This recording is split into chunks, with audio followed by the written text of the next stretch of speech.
This video will go over powerful abilities and combos that were incredibly strong at one point or another in Vanilla WoW. But this list will also cover more than just strong damage dealing abilities, and cover defensive and CC effects as well. At number 10, we've got kind of a meme combo in the form of the Paladin Bubble Hearth. You see, Divine Shield, the Paladin ability that gives him immunity to all forms of damage and debuffs, lasted for 12 seconds in Vanilla. Hearthstone's had a 10-second cast time, so a Pally who was in trouble could simply use Bubble and then cast Hearthstone to get out of anywhere. If a Pally got caught out in the open world and was dying, they could just Bubble Hearth out of there. If a Pally was mad at a raid, they could just pull the boss and then Bubble Hearth. It was the ultimate escape tool, and there were no ways to remove it in Vanilla WoW, as Mass Dispel and Shattering Throw weren't added until later expansions. So, if a Pally wanted to run away, there wasn't anything you could really do to stop them. Number 9. Frost Shock. Frost Shock is also another kind of a meme ability that everyone liked to call overpowered, but it kind of deserved its infamy to an extent. Frost Shock was one of the 3 shock shamans could use, which all shared the same short 6-second cooldown. And since 3 abilities all shared the same cooldown, Blizzard wanted to balance each one in a way that made you want to pick it over the other 2. Earthshock had a baked-in interrupt, and was also kind of overpowered to an extent. Flame Shock just did damage and put a dot up, and Frost Shock did damage and slowed the target for 8 seconds. Oh, I'm sorry, did I say Frost Shock did damage? Because I meant to say Frost Shock did a lot of damage. It did way more damage than an instant cast spell with such a short cooldown really should have been able to do. Plus, it had a slow attached to it that was longer than its cooldown, meaning you could keep someone permanently slowed with Frost Shock. Frost Shock was one of the few ranged slows in the game that could do that, in Vanilla WoW anyway, and the only one that also did damage. And in Vanilla WoW, where mobility was low, this was actually super powerful for that time period. So much so that Blizzard added DRs to slows in patch 1.4, basically just to deal with the Frost Shock problem. In case you were wondering, DRs don't exist on slows today. They removed them from that in the Burning Crusade. Slows were a much bigger deal in Vanilla WoW, and shamans were one of the most mobile kiters thanks to Frost Shock. Number 8. Fear. Not just the Warlock ability Fear, but all fears. Fears in Vanilla WoW worked a little differently than they do today. Functionally, they are basically the same. When used on someone, they run around randomly and can't use abilities. And in Vanilla WoW, Fear had a chance to break early if they took damage. This is still the case today as well, only the damage threshold worked differently. Fear had a higher chance to break the more damage they took from an ability, and a low chance to break from small amounts of damage. So if you just put dots on a target and used a channeled ability, Fear was basically a 12-second stun. Technically, Hunters, Priests, and Warriors also had Fears, but only Warlocks had a spammable, no cooldown Fear. So if a Warlock got opened up on in PvP, they could have their invisible succubus seduce the target, turn around and cast Fear, then put up full dots and use one of their 3 channeled abilities to do a ton of small ticks of damage, and basically kill people through a near permanent Fear that would never break. Number 7. The Cheap Shot / Kidney Shot combo. Rogues could Cheap Shot out of stealth for a 4-second stun, and then combo into Kidney Shot for another 6-second long stun, for a total of 10 seconds of stun, the longest stun chain in Vanilla WoW without some kind of special items or gimmicks.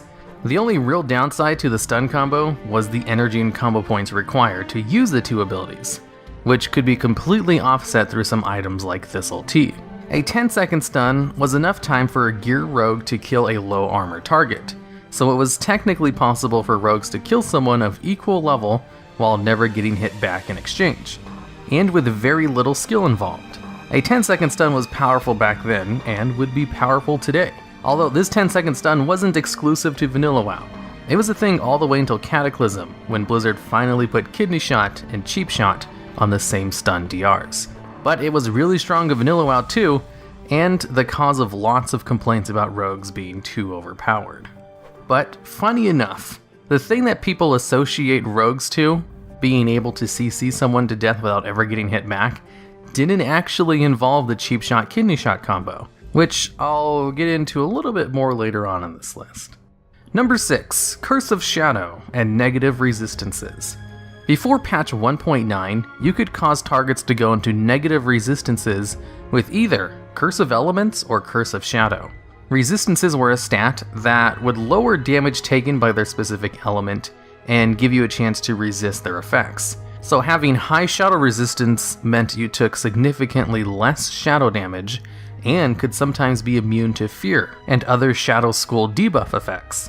Negative resistances basically did the opposite and caused you to do bonus damage to targets. So a warlock throwing up a Curse of Shadow on a target, causing their shadow resistances to go into the negative, they could hit them for double damage shadow bolts, which if they crit, could do a potential of 4 times their normal damage, which was basically a guaranteed one-shot to any player. This was so good that Blizzard just removed the ability to go into negative resistances in patch 1.9, as it was most likely a bug anyway and unintended. Number 5. Mortal Strike. Mortal Strike was one of the hardest hitting instant attack abilities in the game, which scaled with weapon damage. For those of you who don't know, some abilities scale with weapon damage, and weapons have varying levels of damage based on speed. So a fast weapon will do less damage than a slow weapon, since it hits more often. While a slow weapon will do a lot more single hit damage because it doesn't hit as often, and that's how Blizzard balances them out with each other. So with an instant attack like Mortal Strike that scales off the weapon's damage and doesn't care at all about its speed, you want the slowest weapon possible to make sure it could hit the hardest. And this is where the Arcanite Reaper came to fame. The Arcanite Reaper was a high-level blue weapon that was somewhat easy to craft and extremely slow with an attack speed of 3.8, making it a monster of a weapon for warriors. It was so good it even outclassed some epic two-handed weapons from Molten Core, despite being a level 58 blue item. So coupled together with Mortal Strike, a middle-of-the-road geared warrior could take out half the health of a player with 1 MS, and even kill Clothies with a crit. It was easy, effortless power, and very widespread with how easy it was to obtain the Reaper. But come patch 1.8, Blizzard normalized weapon attack speed, and brought Mortal Strike more in line and no longer overpowered with an extremely slow weapon.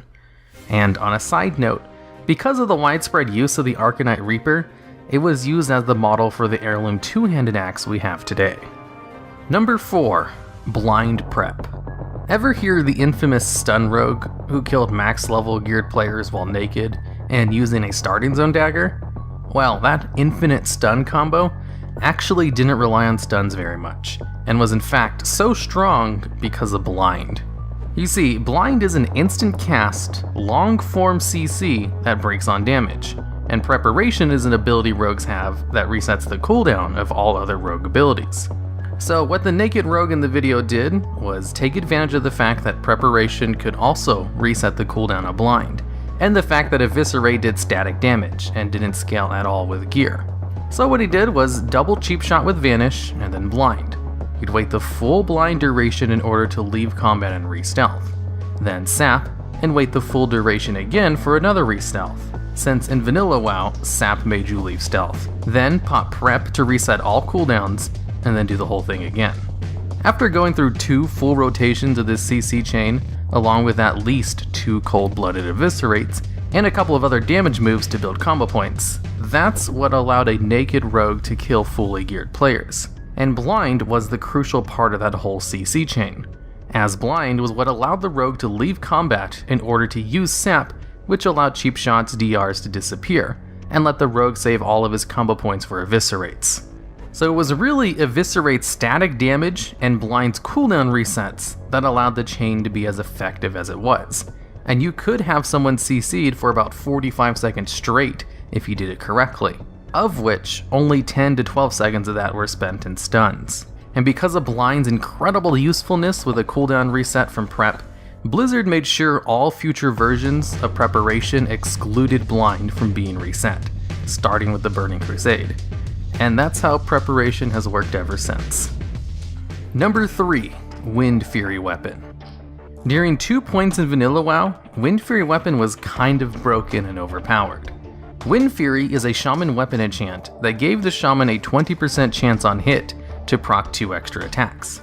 Before patch 1.4, This proc didn't have an internal cooldown, so it was possible for Wind Fury to proc off the 2 hits generated from Wind Fury, and theoretically could proc off of itself forever until the target died. This was also the time period before attack weapon normalization, and since the extra hits from Wind Fury basically counted as extra attacks, they did insane amounts of damage from a very slow 2-handed weapon, like the Arcanine Reaper.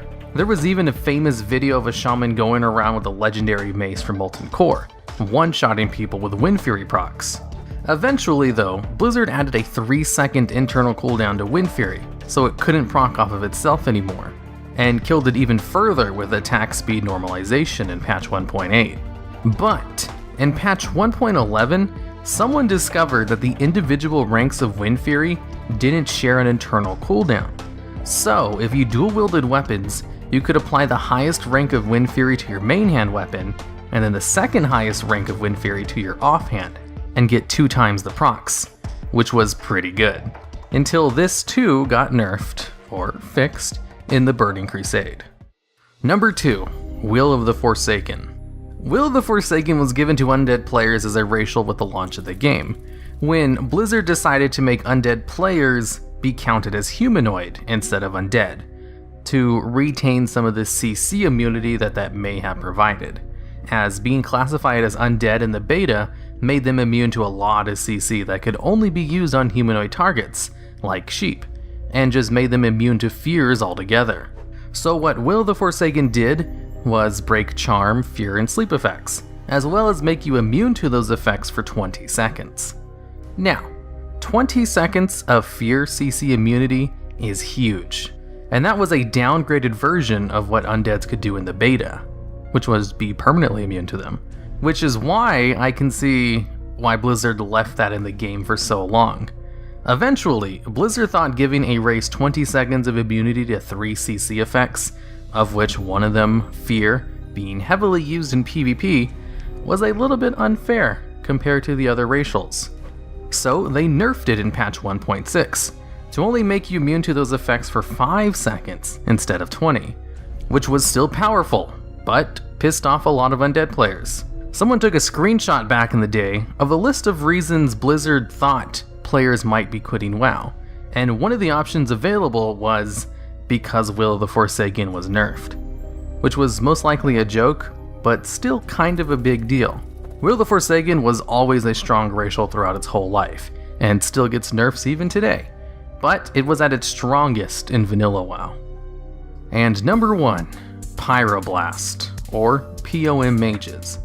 Back in vanilla WoW, Blizzard balanced castable spells based on how long their cast times were.